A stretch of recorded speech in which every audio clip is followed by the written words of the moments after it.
welcome over to the second episode of the Two Bold Gentlemen podcast. Today, we're going to be doing a little bit different to what we did last time. We're going to be asking Marc a bunch of questions to understand a bit more about what Marc is about, what his business is about as well. And then next, for the next episode, we'll do the same for me as well. Mainly so that you guys can understand who we are, what we're about, and what we're doing this podcast together before we start talking about other things, other topics, getting other guests involved as well. One of the things that we do going forward whenever we do have guests on board as well is throw this question at them before we start asking any other questions or getting to know more about them. Ask them what it means to be a modern gentleman to them. So Marc, I'm going to ask you the same question as well. What to you, what does it mean to be a modern gentleman? Thanks, Danny. Cracking question as ever. So for me, a gentleman is about treating others with respect and kindness. So you can be the meanest MMA mother in the dojo. You can be the hardest strength training person, but that doesn't mean you can't be polite, courteous. It shouldn't matter about your background or status. It has a massive impact on how people see you. So if you're treating people with respect, they will normally treat you with respect. You treat people with kindness, they will treat you with kindness as well, and it gets passed on. I think Spike Milligan did a great poem about smiles and how they're infectious. Well, kindness is the same. You're kind, you do a kind deed, it normally follows on, and someone else will do a kind deed as well. So it just helps in every single element of life. When you're working, when you're trying to get a partner, when you're just making friends with people, just going out, it's just, you're just seen as, you get more respect as well if you're a respectful person. I think so. I agree with that, and I think also that kindness becomes contagious as well. And it spreads as well. You pass a kind act to somebody else, they're gonna be kinder or nicer to the people around them throughout the rest of their day as well, and that then just has that ripple effect. It becomes contagious almost. Yeah, so definitely contagious. Let's cause a pandemic with kindness. Yeah. A different kind of pandemic. Of course. Good kind. So then, I guess let's head into the first question. Let's tell us a bit about as Marc, and a little bit about your business, H.I.T Leadership, for anybody that wants to know what it's called. What is you do, and just a bit about yourself. Yeah, no problem. So H.I.T Leadership. So H.I.T stands for honesty, integrity, and transparency. So they are my values. They are my own personal values, but they're my business's values. But I go into organizations and I call it the engagement triangle. So you've got employee engagement, customer engagement, and leadership engagement. And what I do is I cement that together by teaching mental resilience. So what I mean by customer engagement is how the customers are communicated with, how you show the value of the service that's being provided, because 90% of customers have said that they are more likely to buy from companies that provide personalized experiences. You've then got employee engagement. Employee engagement is so important to the productivity and the profitability of a company. An engaged workforce is 38% more productive as well. And they're, from the leadership element, they're the captains of the ship. They're the driving force. So, if you just look at the stats, so 75% of employees said they're more likely to stay with a company if they felt that their leaders and their managers invested in their development and career growth. But that's a huge initiative to increase that leadership. And mental resilience as well. So that actually helps people to deal with issues and actually help them be more productive, because it decreases the amount of sick days. It just helps overall. And obviously people can take that mental resilience back home, teach their family, and it just has a knock-on effect across the board. And I think if we want to do something with our communities, mental resilience is the way to go as well. And a majority of people can attain that, definitely. I think there's some good sort of things that you've touched on there. mental resilience, applies to everybody, not just the workforce or people at the top of the chain. Like you said, it can affect people in their homes, their families, and things like that as well. Especially, it's such a big topic at the moment as well. Same with and same with employees as well. Keeping employees happy. It's not just about the pay slip, saying, "Oh, I'll give you another extra raise, which is fine. It might work for some people, and it does have a use. Obviously, we all need to get paid at the end of the day, but there's more to it than if you want people to stay at the company for longer. You got to do more than just giving them more money. Doesn't always work. You're right, Danny. So it's about recognition, reward, motivation as well. A lot of people don't understand that the motivating people and being part of a bigger picture. So it's actually that enthusiasm that you can instill within your employees to help them get through their workday. Let's be honest, you spend more time at work than you do with your loved ones through your work. Yeah, exactly. So you want to make sure it's a good place. Yeah. So I guess then that's a lot of things, a lot of the areas that you're kind of covering, leadership, employee engagement, mental resilience as well. Some people might ask that question, so why are you in a position to be able to make this change or improve these businesses or change the mindset and whatnot? What makes you qualified for this type of service that you're offering? Yeah, and I've been asked that quite a bit, and it's understandable. You need to check. Yeah. So I've been working in corporate organisations for 24 years. I've been working with customers for 30 years. I've built up that knowledge over the years, finding out what works best. So I have led teams for 24 years. So I also have a master's degree in leadership and management, so I have the academic as well as the practical knowledge. And I've tested different methodologies and looked at different engagement models and seen what works. What I do is as well, I study psychology and neuroscience. I'm not a psychologist, but I do study it, and I use that, and I can back up my claims with those as well.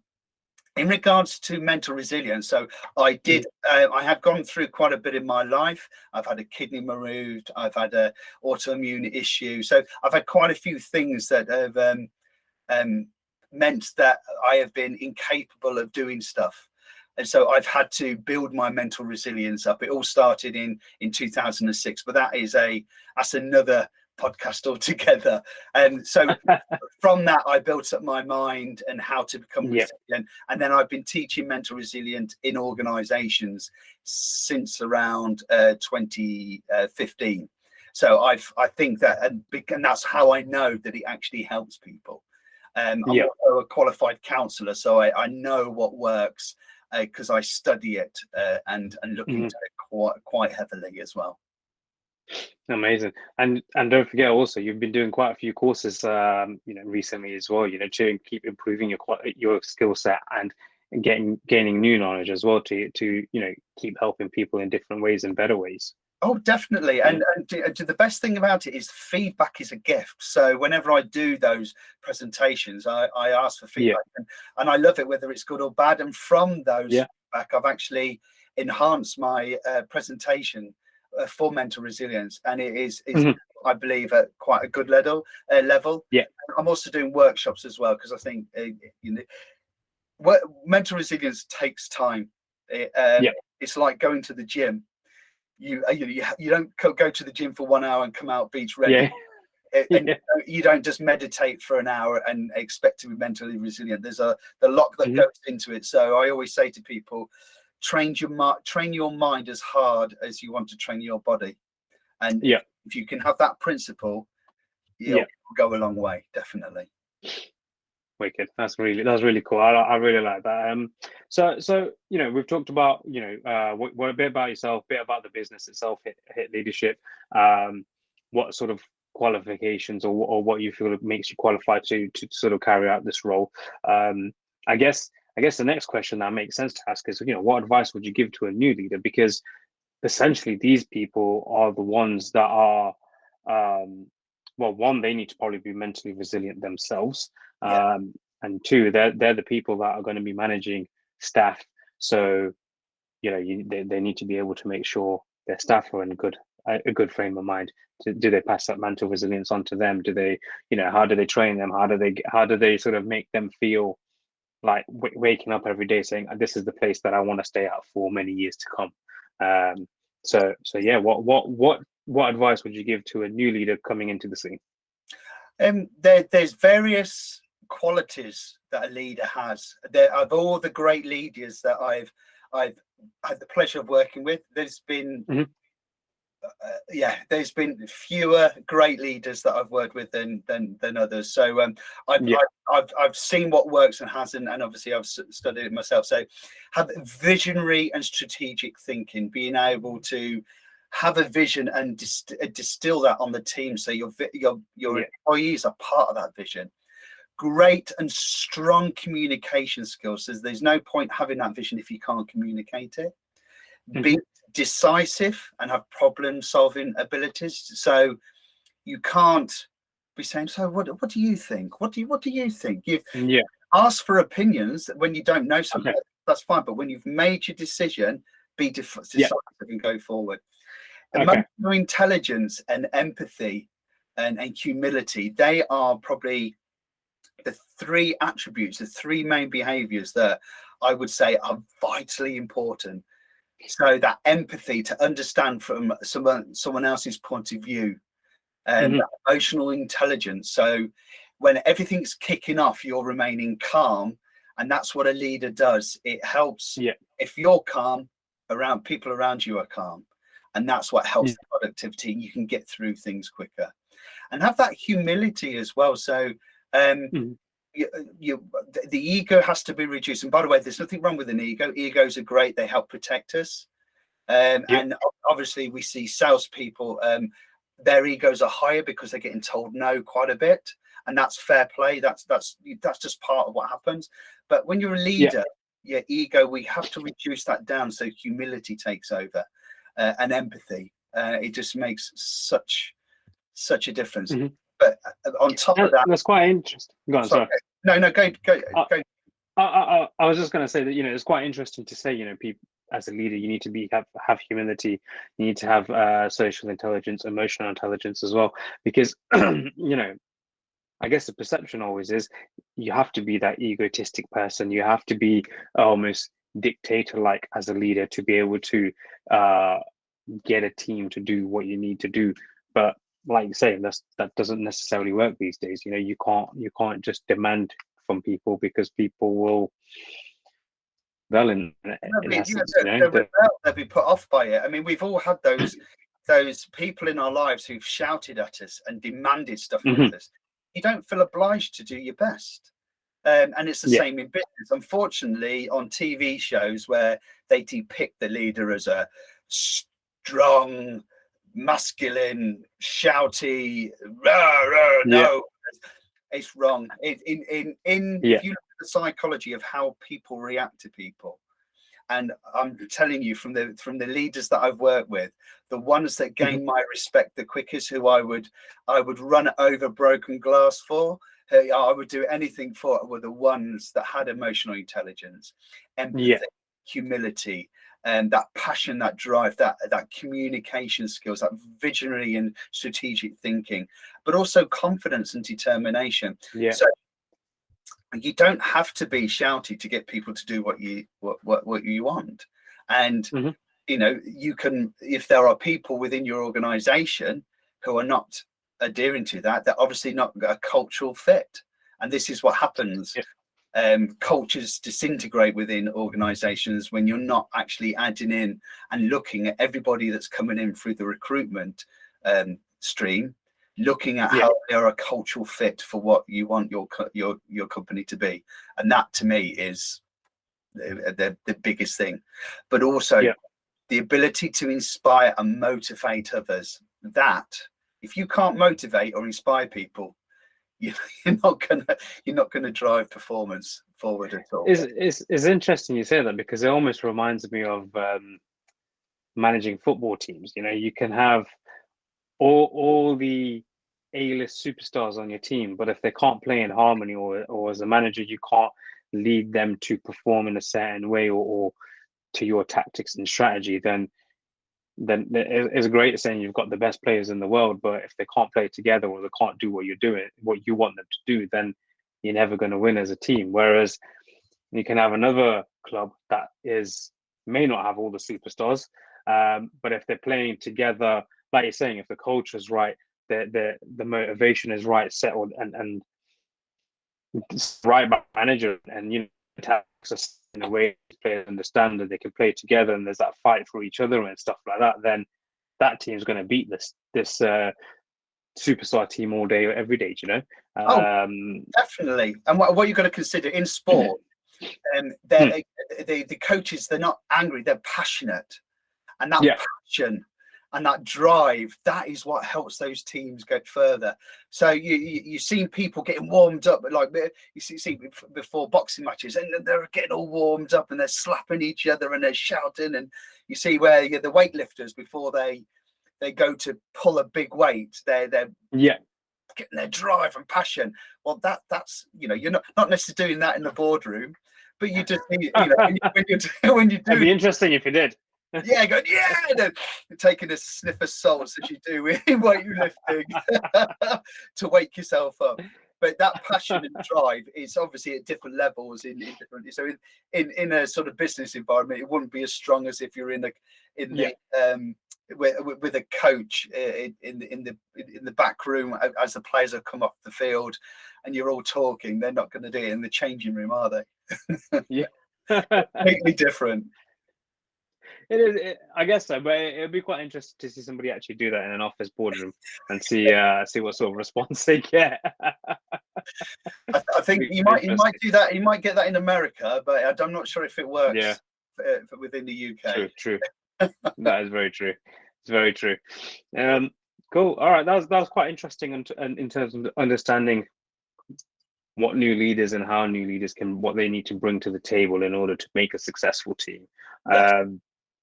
But one of the points in the triangles that you talked about was about mental resilience, and I guess that kind of relates a bit to mental health as well, because and that is a bit of a hot topic at the moment. But I guess leaders themselves have to be mentally resilient because of leading a team, but also I guess employees then need to develop some sort of mental resilience to work well in harmony and sort of fit the culture and stuff like that. But also, you don't know what other people's backgrounds are and where they've come from or what they've gone through as well. So I guess firstly, before we go into that more detail, do you want to tell us a bit more about what is mental resilience itself? Yeah, mental resilience is the ability to deal with what is in front of you. Mm-hmm. So without emotion, to deal with things, to recognize that you have that strength, but also to be in control of your mind as well, because parts of our minds can be our worst enemy. And so with mental resilience, the kind of things that I teach, you get control of your mind. Yeah, you can control that inner talk. My friend, she calls it Mabel and Doris in her head. And she's got, I think Mabel's the evil voice and Doris is the good voice, and they battle each other. But people don't realise that voice in their head isn't actually them, but that's a whole new podcast. That's a construct of our brains to help us navigate through life. And I think you went a bit mute there, my friend. Oh, you're back now. It's okay. Oh no, you've gone again.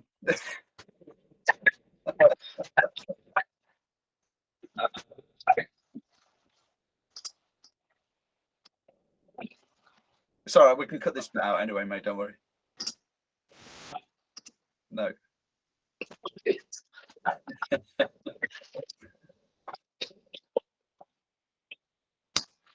It sounds like Norman Collier. So, it's like that. But when I was talking, there was feedback happening. I can hear myself. So something's happened. I don't know. Have you got your AirPods connected or something? No, I didn't get that at all, mate.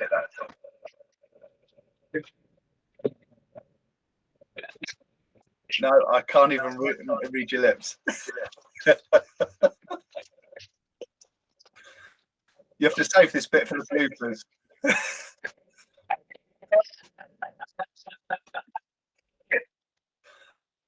Either that or we need to learn sign language.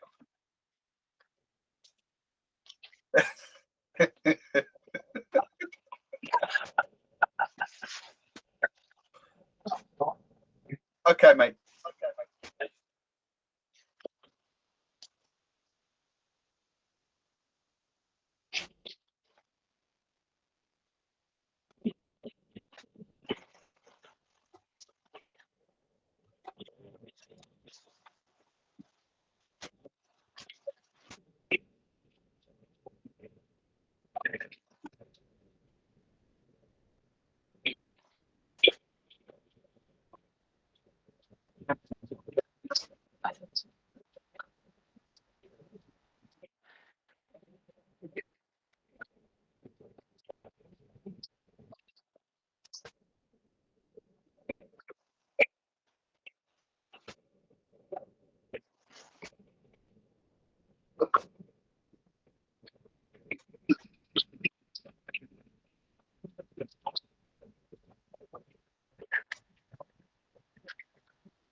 Can you hear me now?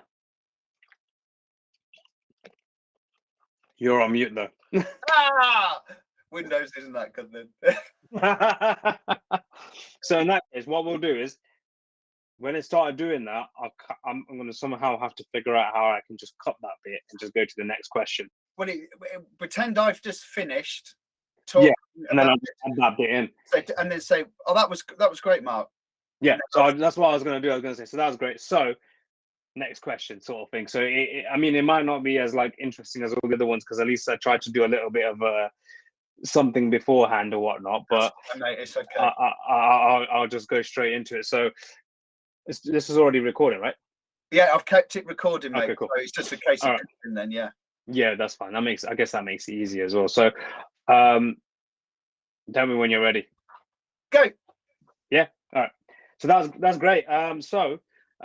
I guess then obviously now you've explained what mental resilience is and hopefully people have a bit of a better understanding of what it is and the sort of the impact it can cause. How can someone become mentally resilient, whether it's me asking you this question or a business approaches you, says, look, I've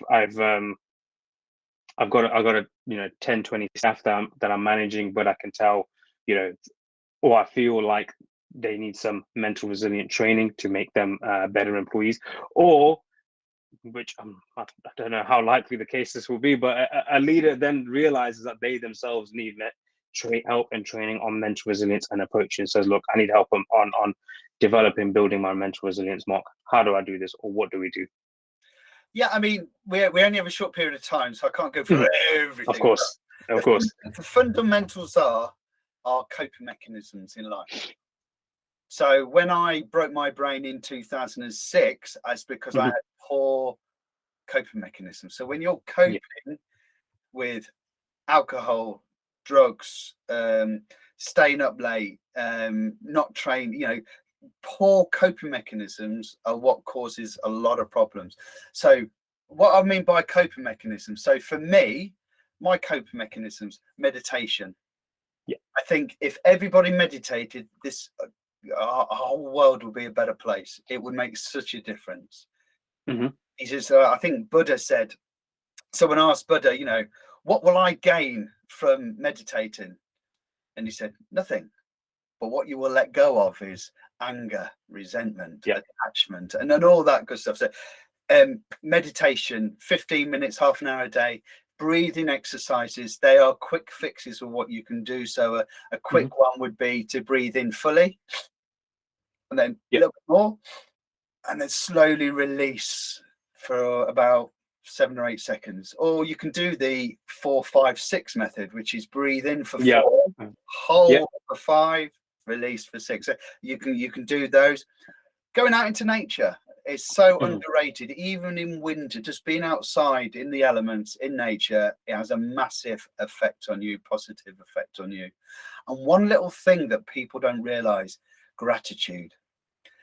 Gratitude has such a massive psychological effect, not only on you, but who you're doing that to as well, how you being grateful to.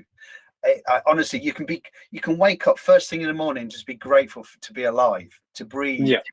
I do wake up in the morning and go, I'm breathing. I got another day to make a difference, another day to do something.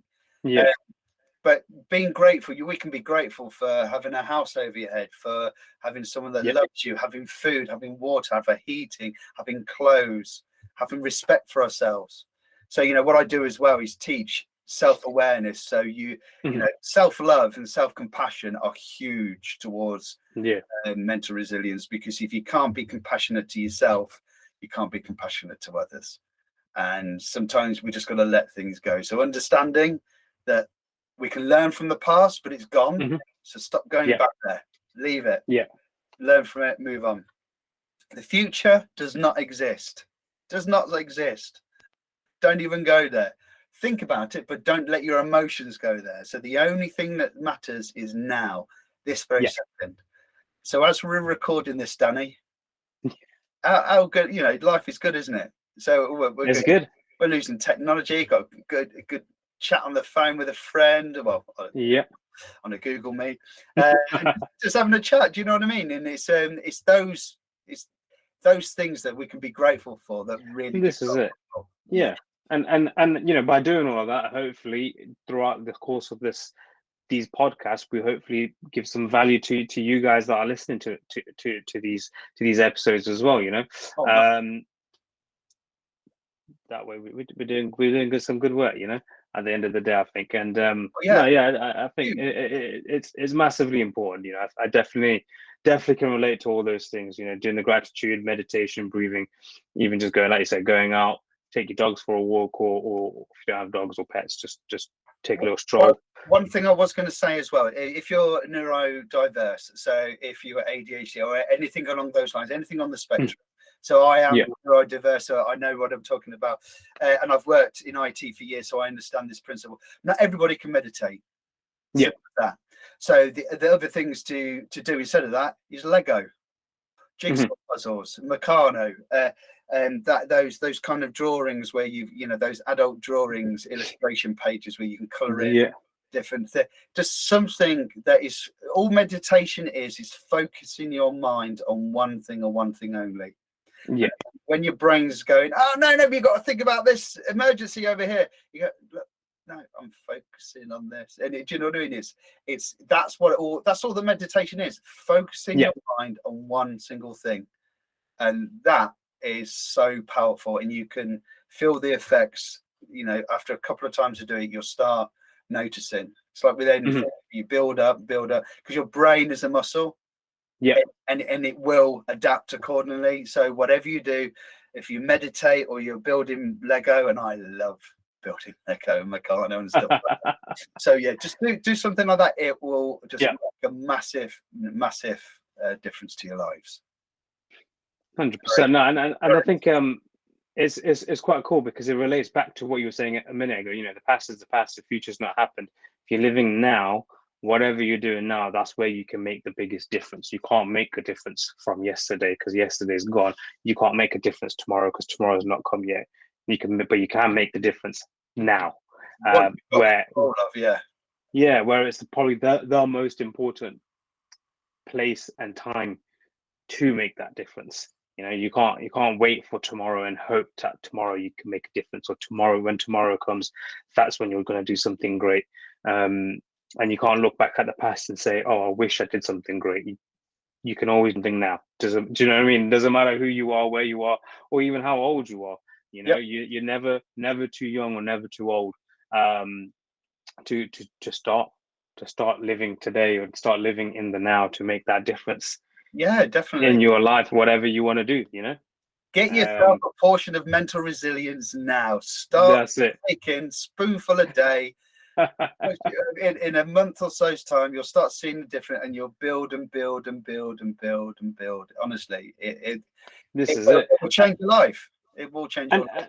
It even goes back to us setting this podcast up. That first day when we pressed record, and it was, shall we do it? Is this the right thing? Are we talking about the right stuff? But it was a case of, well, we're only going to find out until we start doing it. When's the best time to do it? Let's just start doing it now, and get it out there, and let's start making a change and making a difference.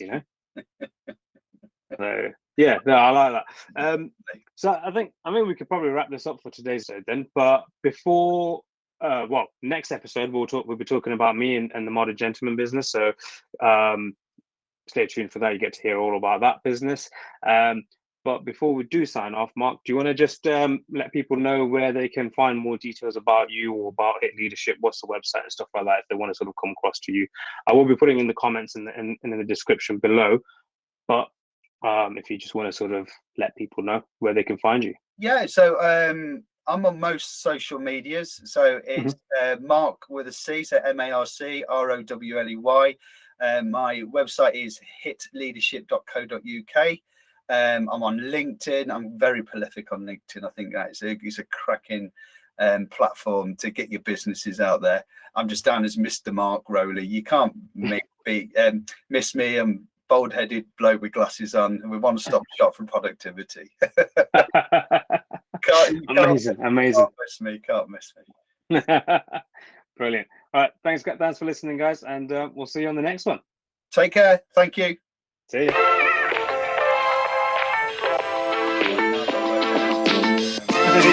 you.